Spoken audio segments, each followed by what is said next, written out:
Kaya,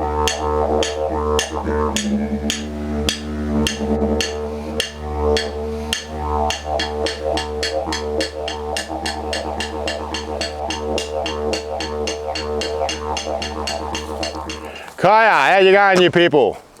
My name is Roger Ugle, and I'm coming at you from Wilman Noongar country today, just to talk about this beautiful country that I grew up on.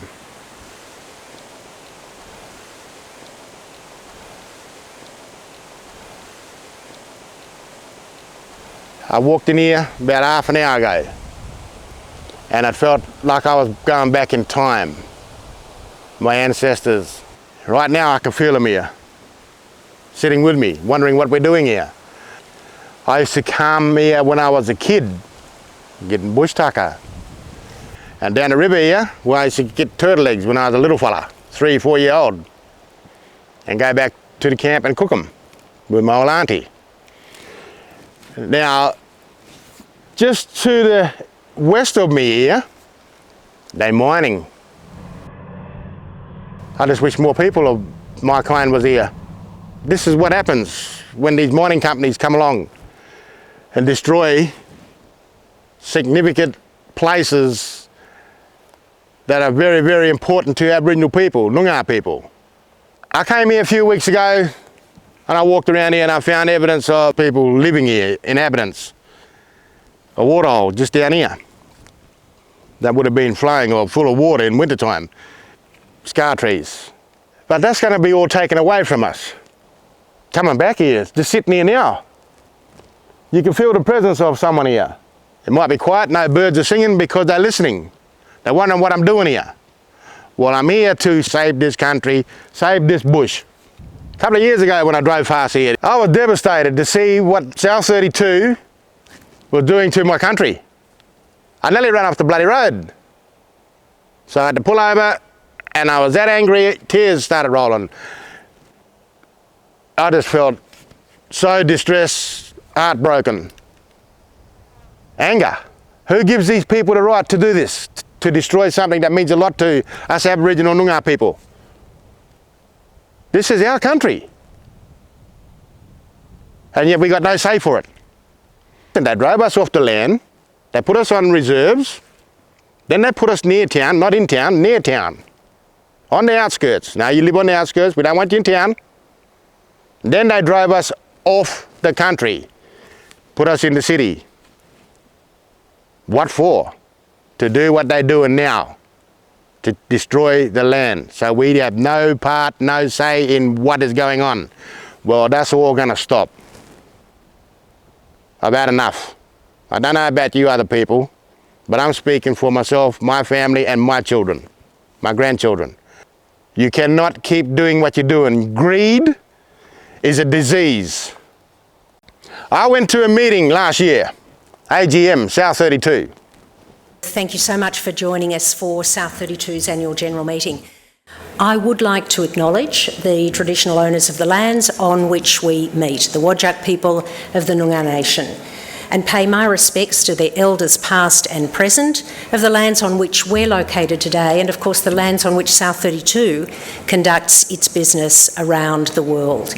In the spirit of reconciliation and respect, we'll continue to support initiatives that strengthen the unique cultural and spiritual relationships that Indigenous and tribal peoples have to land, waters and seas, and of course their rich contribution to society, and to ensure their legacy continues and extends for future generations.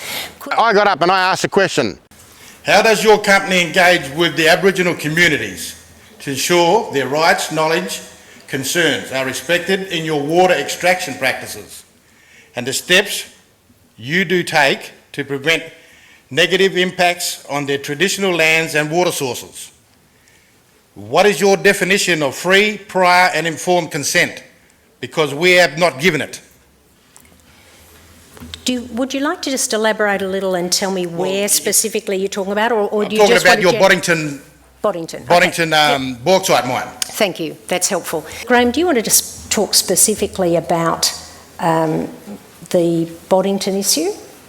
We certainly in the southwest of WA, but also other parts of our business, we do try and extensively and continue to engage with the representational groups of the traditional owners on a continuous basis. We recognise that also doesn't include every component of that group, and not every component of that group is also happy. You go the right way about it. You ask people, you might get somewhere, but in this case, no. There's no consent. Not from me and not from any of my people anyway. Because we're all against this. I'm starting to get a bit emotional now just talking about it. But it's the way I feel.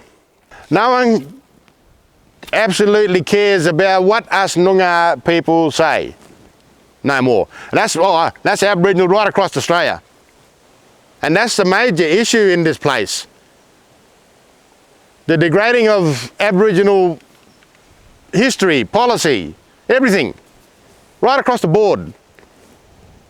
The voice, that said enough, was never voted in because people don't care.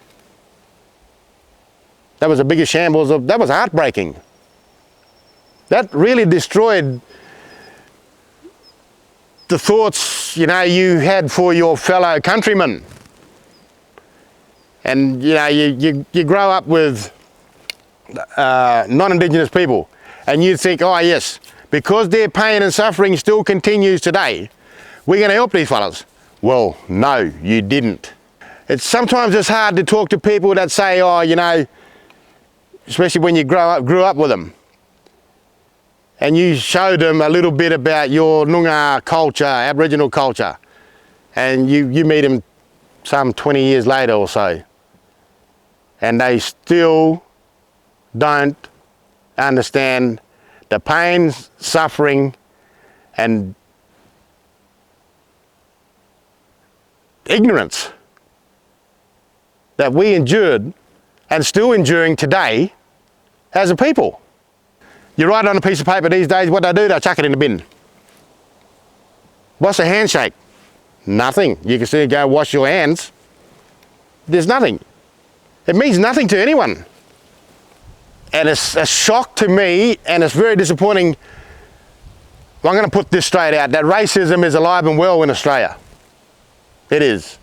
They say it's not, but it is. Right up until now, as we speak now, right now, racism is alive and well. And mining companies are the #1 culprits.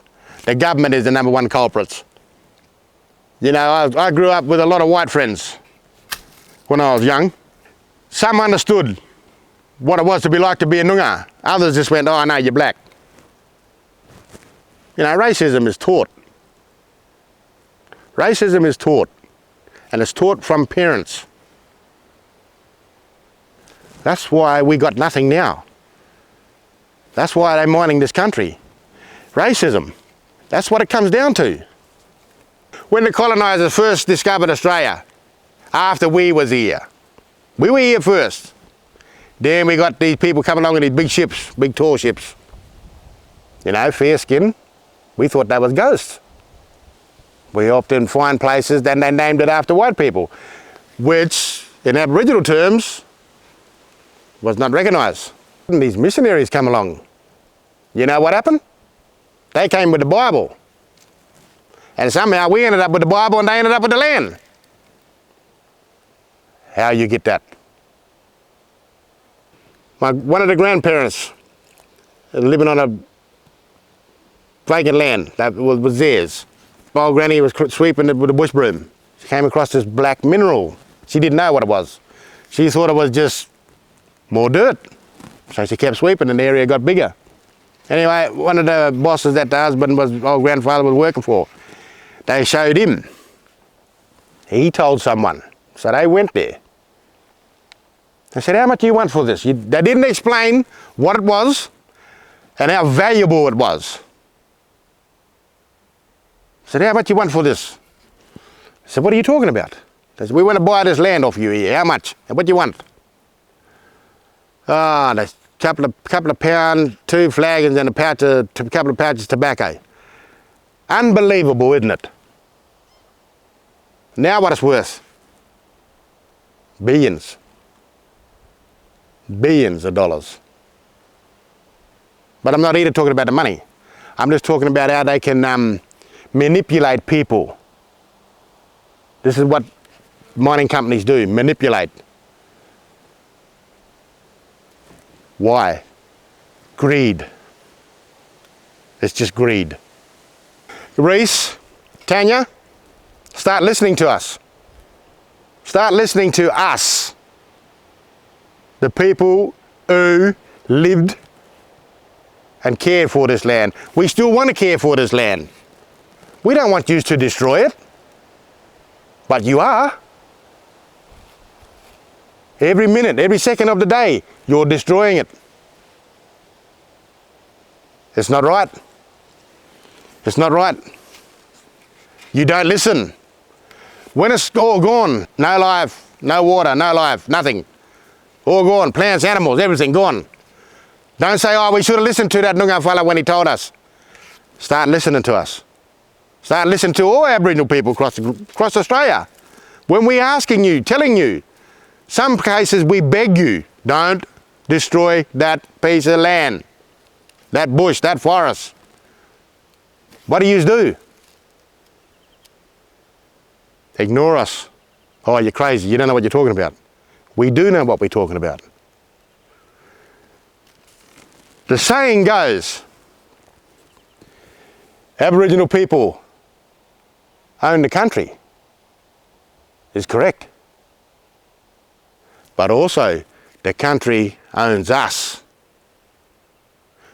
You destroy this country, you're destroying our life.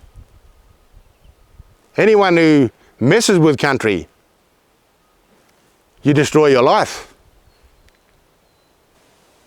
I want my grandchildren to say, my grandfather fought for that piece of land.